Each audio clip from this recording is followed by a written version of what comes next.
So today we will start with big data overview. Okay. So before going into the course content which I am going to cover. So in module 1, we are just going to see about the overview of big data.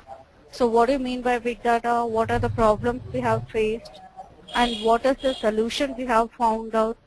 And the Hadoop architecture, what and all the different components are there for Hadoop. So all these things we will be seeing in module 1. And in module 2, we are going to see about a bit about administrative part, not in depth. Okay. Like what and all the configuration files which are needed, how to install this Hadoop, what and all softwares needed, and what and all the different data loading techniques are there, like Scoop and Flume, okay, to load your data onto your HDFS, okay. So all these things we'll be seeing in module 2. So in module 3 and 4, we are going to concentrate about basic and advanced level of MapReduce. So here only core Java knowledge is needed. So this is considered as development part. Okay. And in module 5, we are going to see about Pig, and in 6 and 7, we are going to see about Hive. So these two will come in the analysis part. Okay. And Pig is like English scripting language, and Hive is like SQL language. And in module 8, we will be seeing about HBase. HBase is a database. Okay. So it's called as a no-columnar database. Along with that, we are also going to see about the Zookeeper, which is integrated with HBase in module 8. In module 9, okay, till now we have seen the generation 1. So nowhere in the production in your companies they are using Hadoop 2, that is generation 2. Okay? But still, maybe after 1 year or 2 years, okay, they might adopt it. So for that, I just want you to be up to date with the technology. So Hadoop 2 also I am going to cover in module 9. And at the end, we are just going to see about the OZ, the workflow language. And we will also take up one real-time project scenario, and I'm going to explain like what and all the techniques are there, like where the MapReduce is going to fit in, where Pig is going to fit in, where Hive is going to fit in. Okay, all these things are going to be handled here. Okay, that we will see. So this is the entire course content which I am going to cover in the course. So now we will start with big data. That is our actual topic. So before starting this, can I just ask a question like, what have you heard about big data? Or by the name, what do you think big data is? In a general way.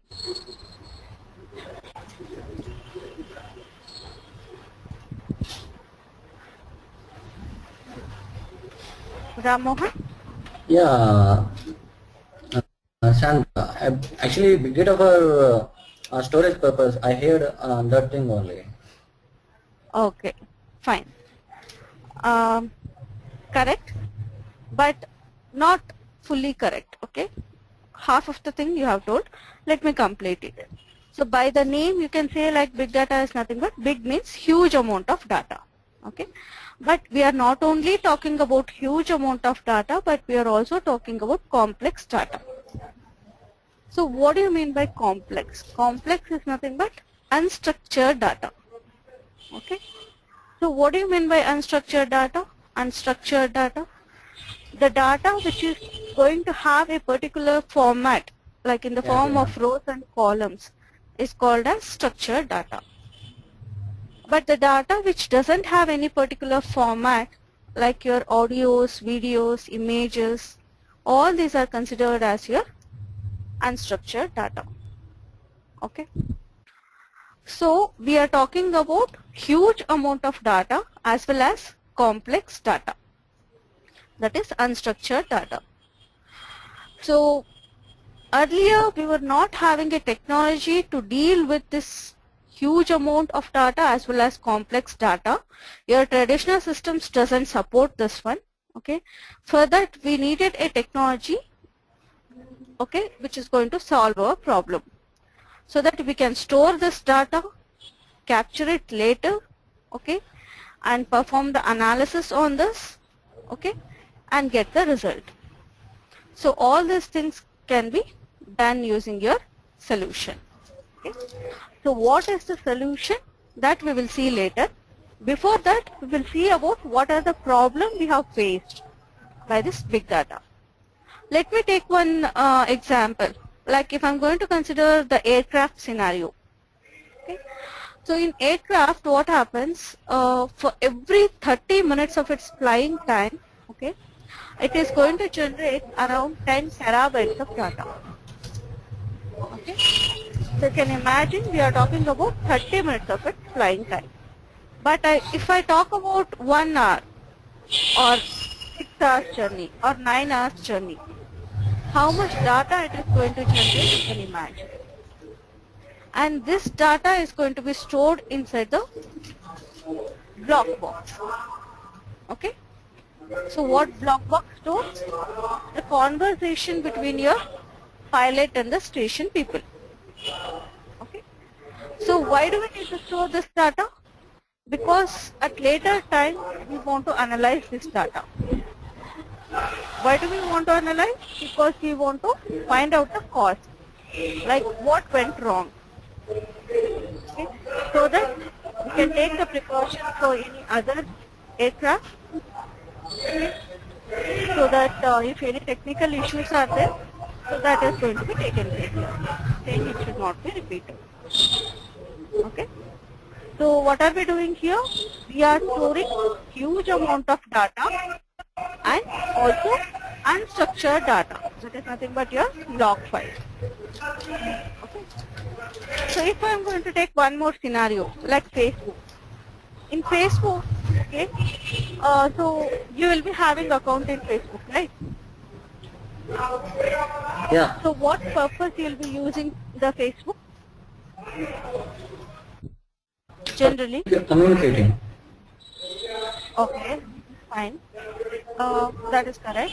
And And what is for business. fine? Like what activities you are going to do there? Postings and sharings and those things. Yes, exactly. Like you are going to upload the images. Images, Okay. videos, Yes, audios, videos, right. audios, and chat messages, and updating the Exactly. status. So all these things are nothing but unstructured data only. Okay. For every day, this is going to, that is your Facebook is going to generate around 1 petabyte of data. And it is generating unstructured data. So again, we are dealing with huge amount of data and complex data. Okay. Let me take one more scenario, like the NYSE, New York Stock Exchange. So what is it going to do? So this New York Stock Exchange, okay, what will happen? So you are just going to, okay, ask the opinion of some analyst person. How he is going to provide the opinion? Because he is going to take some 5 to 10 years back data and he is going to analyze the pattern.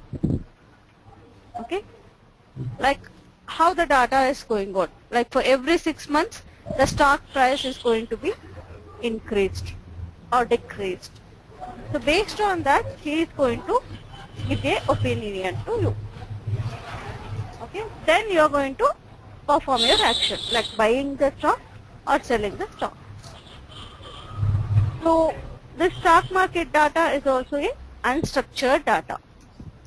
And for every day, okay, this NYSE is going to generate 1 terabyte of data. Oh.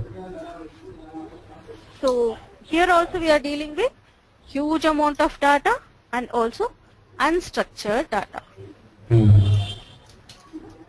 So all the scenarios, whatever I have explained, everywhere we are facing the common problem, right? Large data and complex data. Complex. So this is our problem here. Okay. So In 2011, okay, they have just estimated the global data generation as 1.8 zettabyte. 1 kilobyte means these many bytes. 1 megabyte means these many bytes. So you can see 1 zettabyte means how much. It is a very huge amount of data. So we are talking about zettabytes now.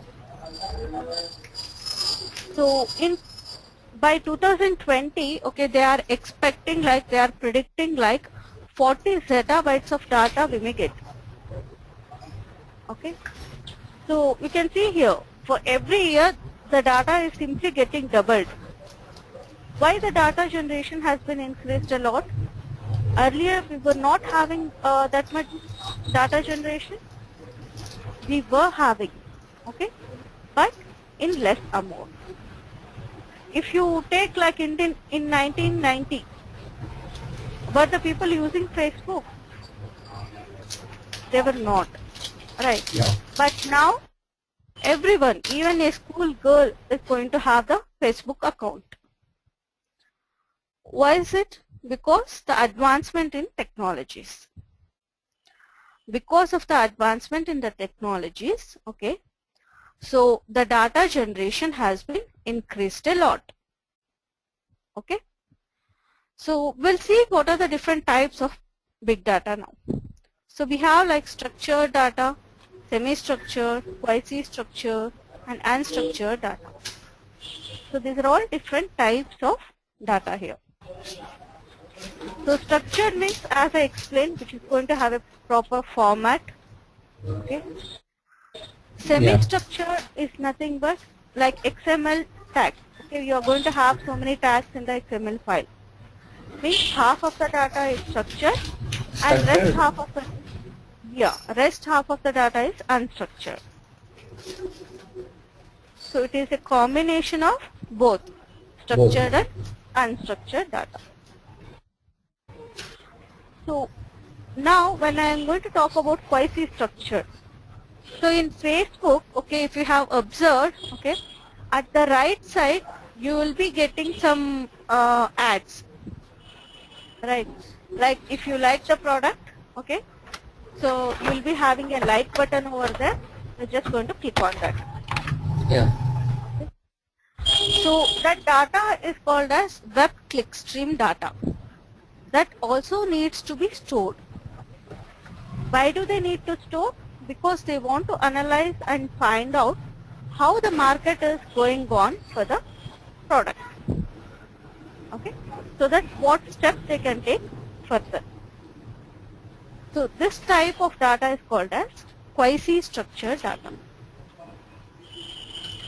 And coming to your unstructured data, so all your text documents, PDF files, audio, video, images, log files, all these things are considered as unstructured data, which doesn't have any particular format. These are the different types of data here. So now you can just see this diagram, okay, how the data generation is taking place. In 1970 it has just started, okay, and it has increased by 2010 up to this level. It is linear, and we are talking about structured data. Okay, the structured data generation has been increased up to this level.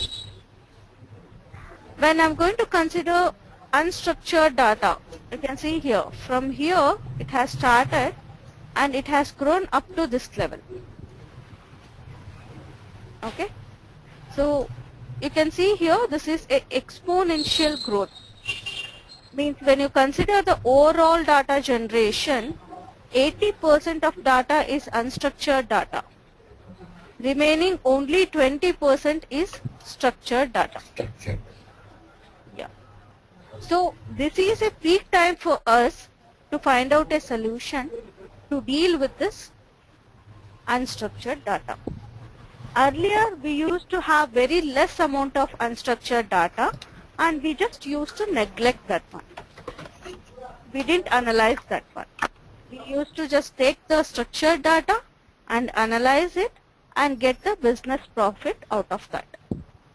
Okay, but here since unstructured data generation is more than your structured data generation, so this is a peak time for us to analyze this unstructured data, okay, so that we'll get a more business profit. Okay. So what are the different dimensions of big data that we will see now? We are having like variety, velocity, value, and one more thing is called as veracity. So what do you mean by variety? Variety is nothing but different types of data. It may be structured data or unstructured data. Anything it can be. That needs to be handled here. And velocity is nothing but, if you take the example of Twitter, okay, so for every 5 seconds, Twitter is generating 5,000 tweets. Okay. So you can see how fastly the data is being generated. Okay. So in a faster movement, the data is being generated, which you need to handle it. Okay. Coming to the value, it is having a huge amount of data. Like starting from petabytes, it can even cross the zettabytes as well. Okay. We need to deal with this huge amount of data as well. And coming to your veracity, like in Google, okay, if you're going to write something, in the search box, it is going to give the accurate result, right? The links. Yahoo also is having the search engine. But why all of them are preferring Google? Because it gives the accurate result. Okay. So in the same manner, okay, you should deal with this huge amount of data and get the accurate result. Okay. So these are all the dimensions of your big data. So before seeing about the solution, okay, first we will see about what do you mean by DFS, distributed file system. Okay. So consider an example like I want to read 1 terabyte of data using a single machine which is performing with 100 MB per second speed. Okay. So how much time it may take to read 1 terabyte of data with this particular speed? Around 45 minutes. Okay. But if I am going to distribute the data among multiple machines, like example, I have a book. In that book, I have 4 different modules. Okay. So there, to read that entire book, okay, you need 4 hours time. Okay. To read the entire book, you need 4 hours of time.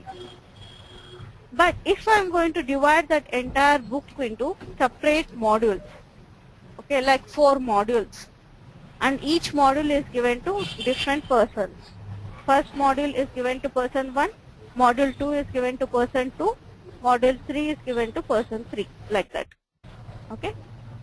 So 4 modules we have given to 4 different persons. Each person has started reading that book parallelly. Okay. Totally how much time they may take to complete the entire book? 1 hour. Right. Yeah. So if a single person reads, he takes 4 hours. But 4 different persons read simultaneously, then it is going to take only 1 hour.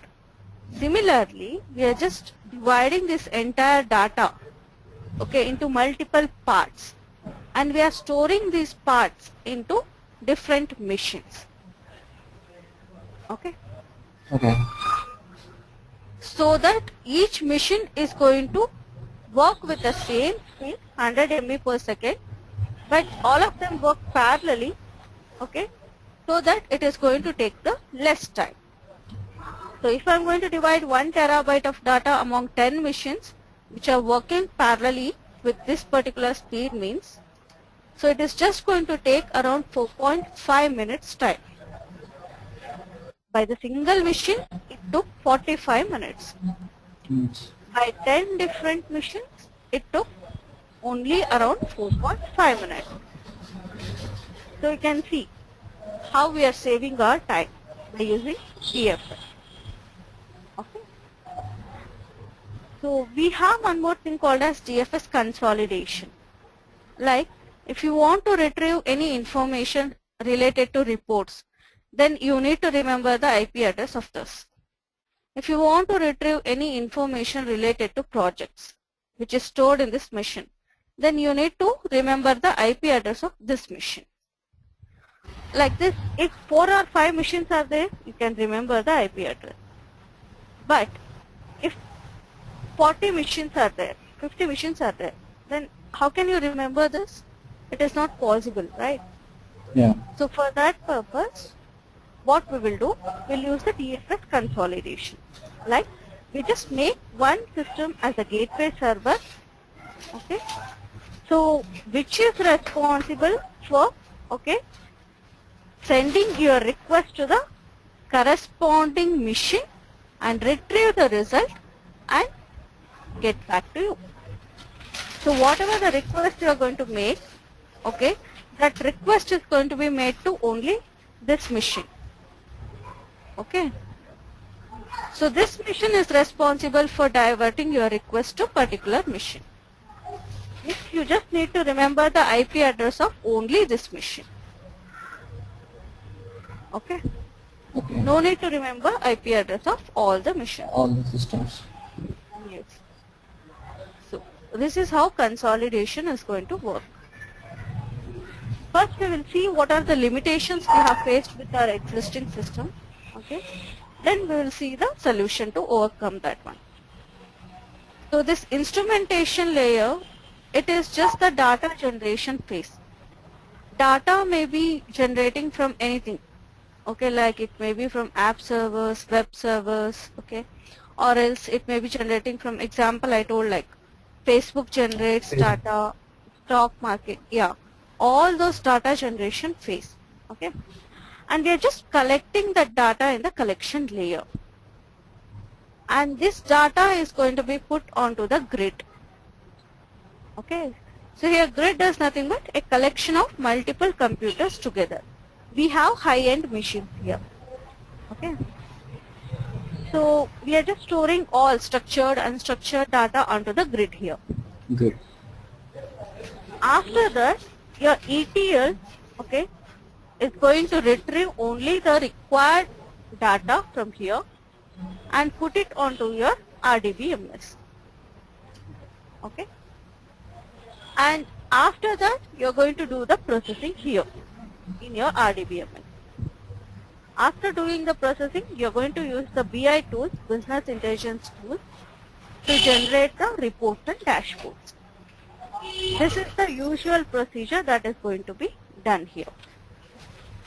Okay. So now we will see what are the problems we have faced here. The first problem is, okay, we are storing both structured and unstructured data, okay, and we are using the ETL, okay, the traditional tool, to transfer our data. So it is not working on the HDFS concept. It is not scalable, okay. You cannot read huge amount of data in less time. That is one problem. And another problem is we are doing the processing at RDBMS level. Okay. So RDBMS supports only structured data. You cannot store unstructured data here.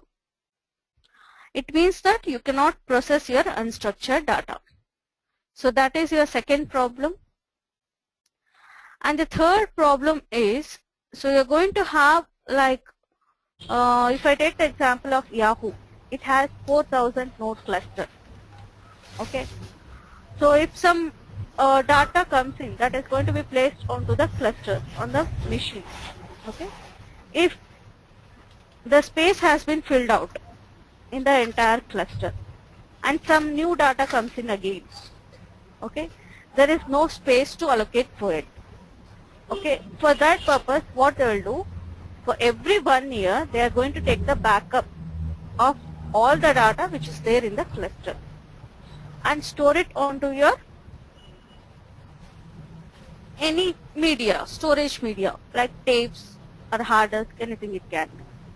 Okay. So if you want to analyze 40 to 50 years back data, okay, or in stock market as I told, 5 to 10 years back data, then that is not there on your grid to retrieve that data. So it is there on the storage media as a backup. So to access this data, you need to go through a lot of procedures. Like paperworks, you need to send a request to your higher authority. He will send the request to his higher authority. They need to give the permission to you. Okay. By that time, it will take around 5 to 6 weeks only for getting the permission. Okay. So that is one disadvantage here. So as soon as you want to process, okay, the historical data, that is not available on the grid. Okay, so that is your third problem here.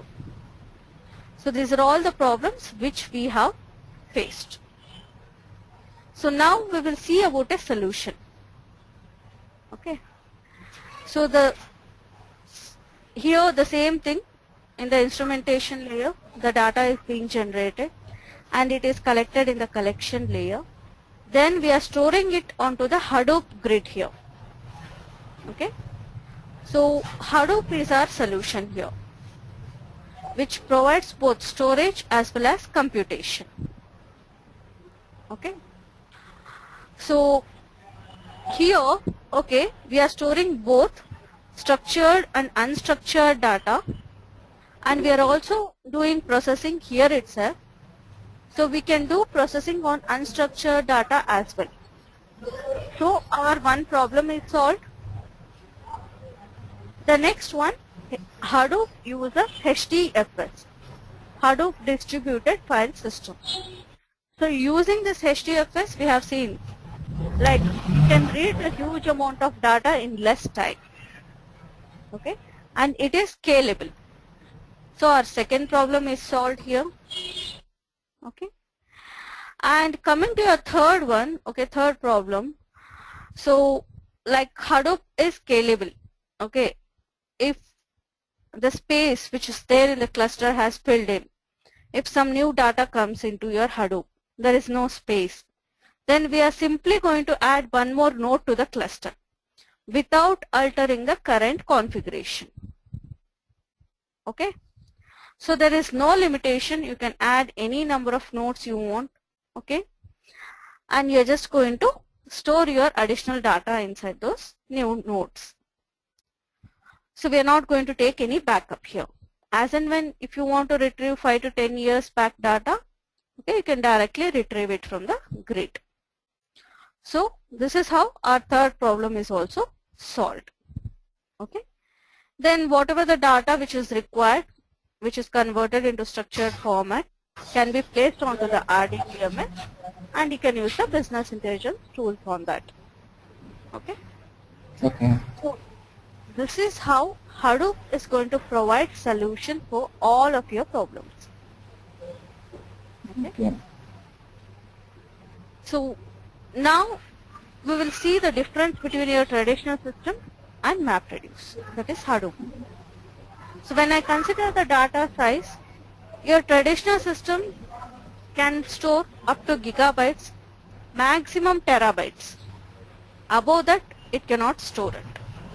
Okay, it is going to lag in the performance. But Hadoop, it can even start from the petabytes, it can even cross your zettabytes as well. There is no limitation. Coming to the access type, this is interactive, and Hadoop is batch processing system. It doesn't mean that Hadoop cannot execute a single job. It is possible. But the power of Hadoop you will come to know when you are going to dealing with huge amount of data. Regarding updates, you can read and write many times, but here you can just write once, read many times. Like if I take the ATM example, okay, you may draw the amount, okay, from your ATM. Immediately it should be reflected back into your database, saying that this is the total amount left. Okay. You may withdraw the amount any number of times. Still each time the updation should be done. Okay. So that's why we call read and write many times in your traditional system. But in Hadoop, we are mainly concentrating on analyzing the data. So we're just going to write only once, put the data onto the Hadoop only once, and you're going to perform the analysis on it. Read them many times. Okay. Coming to the structure, your traditional system has static schema. Like before storing anything, you need to define the schema. Okay. Like how much size it is going to occupy. Okay. What is the data type? Everything you're going to specify. But in Hadoop, it is dynamic schema. It can be created on the fly. Okay. Coming to the integrity, it is high here because all the data is stored at a single place. But in Hadoop, it is low because whatever the data comes to Hadoop, that is going to be divided into multiple blocks. Okay. Each blocks are going to be stored onto different machines. Okay. And scaling, it is non-linear. You cannot increase the size of your RDBMS. But Hadoop, it is linear. You can simply add one more node to the cluster. Okay. So there is no limitation here. This is the difference between your RDBMS and Hadoop. So now we will see about what exactly Hadoop means. So I'm just dividing these two lines into 5 different sentences. Hadoop is a framework. It allows distributed processing of large data sets across clusters of commodity computers using a simple programming model. Okay. In Hadoop is a framework, so no need to build everything from the scratch. Okay. The basic stuff is already provided, we are just going to reuse them. And it allows the distributed processing because it works on the concept of HDFS. We have already seen what do you mean by HDFS. That is distributed file system processing, how it is going to be done. Of large data sets, because Hadoop is designed to handle huge amount of data across clusters of commodity computers. Commodity is nothing but low-end configuration system.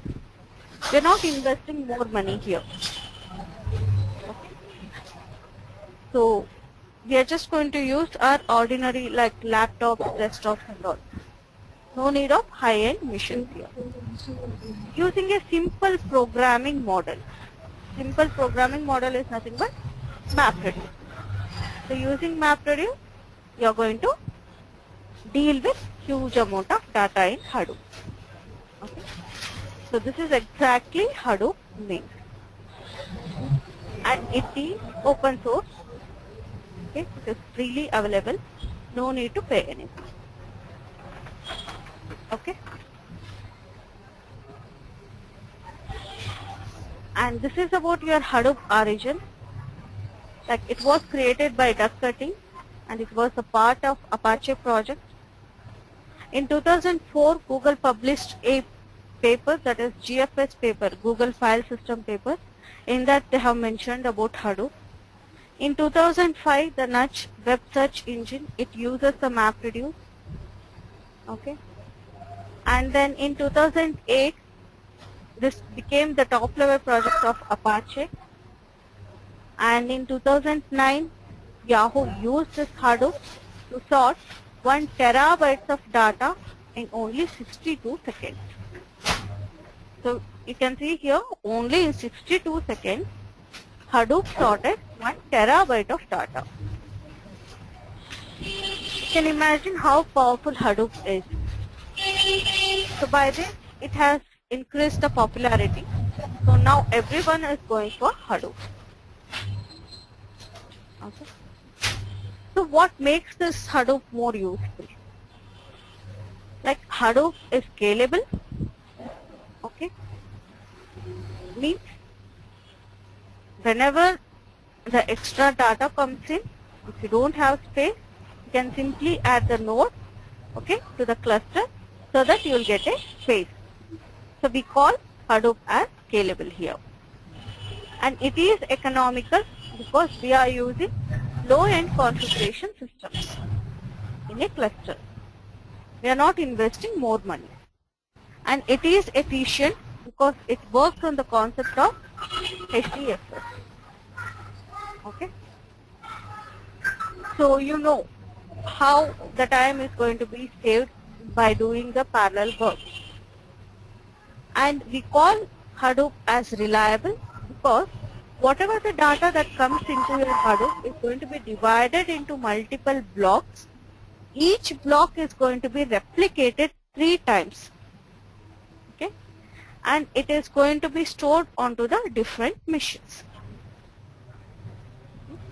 Even if one machine goes down, still we can get our data from the another machine. So we are not going to lose our data at any cost. So we call Hadoop as reliable. So who and all are using the Hadoop? Like Facebook, Twitter, Yahoo, IBM. So these are all the different companies which are already using Hadoop. Okay. And these are the some more scenarios. Like I have already explained some scenarios like aircraft, Facebook, NYSE and all. So in the same manner, we also have something more here. Some more examples. Okay. So these are the different types of data that is being generating currently. Like when you consider the entertainment part, okay, like images, okay, movies, audio, videos, okay. When you consider the medicine category, so patient records, MRIs, CT scans, X-rays, okay. So like that, in science category, in humanities, in business and commerce, okay, we are getting different types of data that is currently being generating. Okay, these are the some examples here. So what are the current challenges which we are facing? So we have a huge amount of data that needs to be analyzed, okay, but we don't have resources. Okay, we don't have resources to do this task. Always vertical scalability is not the solution. Means like increasing the RAM. Okay, so increasing the server configuration. Like if you don't have space, you are going to increase the server capacity. For that, what are you going to do?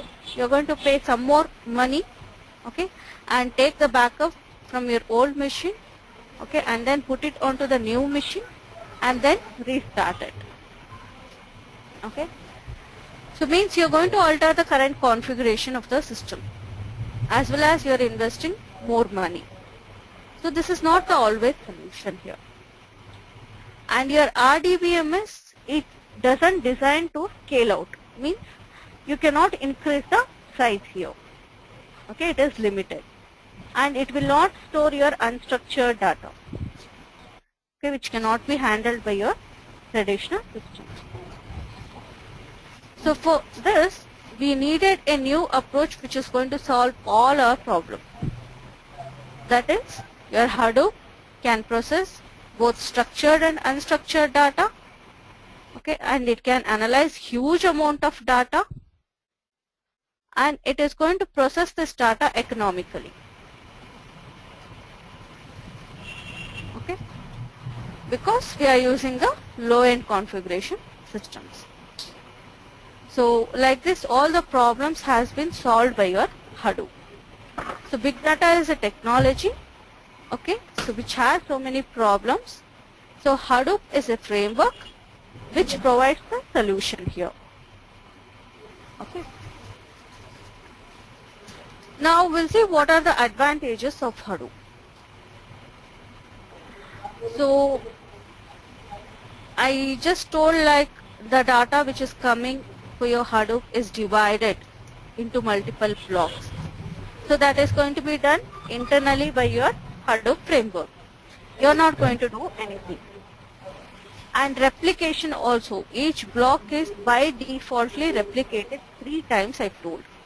So that is also going to be done internally. Okay.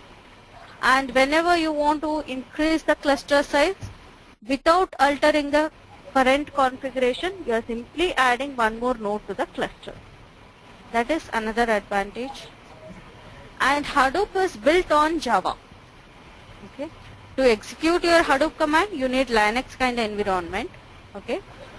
But you can create your Java program in any of the operating system, create the jar file of it, okay, and then transfer it to your Hadoop, which may be placed on any Linux kind environment. Okay. So this is the advantage of your Hadoop. So these are all the different ecosystem components of Hadoop. Okay. So you can see we are having HDFS, so Hadoop distributed file system. First, when the data comes to your Hadoop, that is going to be placed onto the HDFS. So why do we need to store the data? Because we want to analyze it. For that, okay, you're going to write a Java program, call it as MapReduce program, okay, on top of the data. And then we have one more thing called as HBase. HBase is nothing but no columnar database. Okay. So what this HBase is going to do? So Hadoop is basically designed for batch processing. But if you want to get the near real-time response, okay, you want to get the response fastly, then you can use HBase. So these are all integrated with each other. So you can fetch the data from HDFS to HBase, okay, and perform the task here and get the result faster. Okay. And we have something called as Hive and Pig. Hive is a data warehousing system, okay, which is similar to your SQL. Pig is a data analysis, okay. So we call it as data flow language as well, okay. So it is like English text scripting language. So your MapReduce can handle any type of data, structured and unstructured, everything. It is more capable of it. Hive can handle only structured data.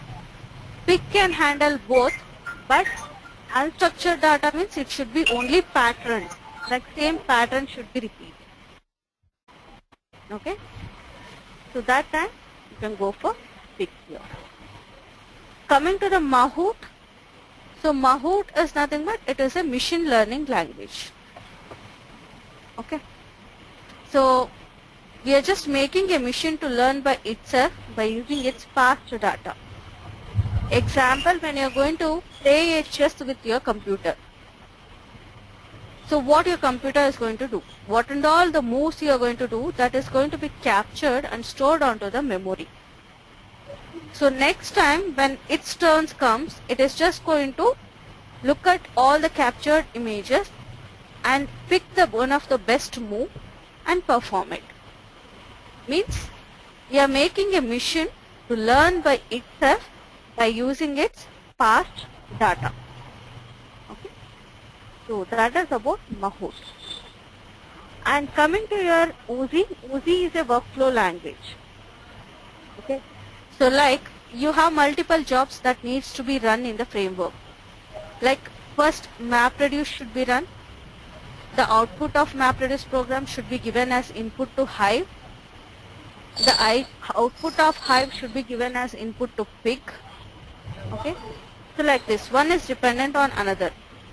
So that time you need to wait until MapReduce finishes. After that you start the hive, wait until hive finishes. After that start the pick. Okay, you're going to waste so much of time in waiting. So instead of that, you just specify the relation to OZ, like which one should run first, which one should run next. So it will take care of by itself. Nothing to worry here. Okay. And we have something more called as scoop. Scoop is a tool, so which is used to transfer your structured data, okay, from your traditional system to HDFS and from HDFS to traditional system, vice versa. Like your company is already using traditional databases, okay, they want to migrate it to Hadoop. Then they can just use the scoop, okay. So just transfer all the structured data from your traditional system onto the HDFS. So that can be done using your scoop here. Similarly, we have one more tool called as Fluke, which is responsible for transferring unstructured data here. Okay. Scoop is used for structured data, Flume is used for unstructured data. So these are all the Hadoop ecosystem components. We will be seeing about everything, okay, in detail. We have one more thing called as Zookeeper. So that is integrated with HBase, which will take care of the entire cluster. Okay. So we will be seeing about everything in detail, okay, in the further chapter. But we will not be covering Mahout because I want to concentrate more on development as well as analysis, okay, and bit about admin part, okay. So we will not be studying about Mahout here, except that we will be seeing about all the technologies here. Okay. And this is the explanation which I gave just now. So this is all about Hadoop. Any questions? Actually, you said that for developing Hadoop program, Core Java is required. Yes. Yeah, Only in the MapReduce. Yeah, how much level it is required for? Actually, I know the basics level of Core Java. Is it enough for Hadoop trying? Yes, yes, that is enough. Only basic core Java is needed. Like we will be using objects, classes, and generics, collections. Okay. So such thing. Only basic things are needed. Okay. What about Linux? Yeah, Linux, the basic commands are needed. Anyways, I will be teaching that. No need to worry about that. Okay. One more thing is, how will you handle classes? Like?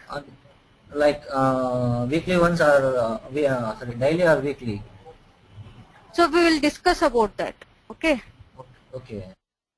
Okay, I'll call you later after the session. Okay, we'll discuss about that. Sure, sure. Thank you. Yeah. You're welcome. Fine. So are you having any more doubts regarding big data? No. Thank you very much. Okay, fine. Good. Deepti, are you there?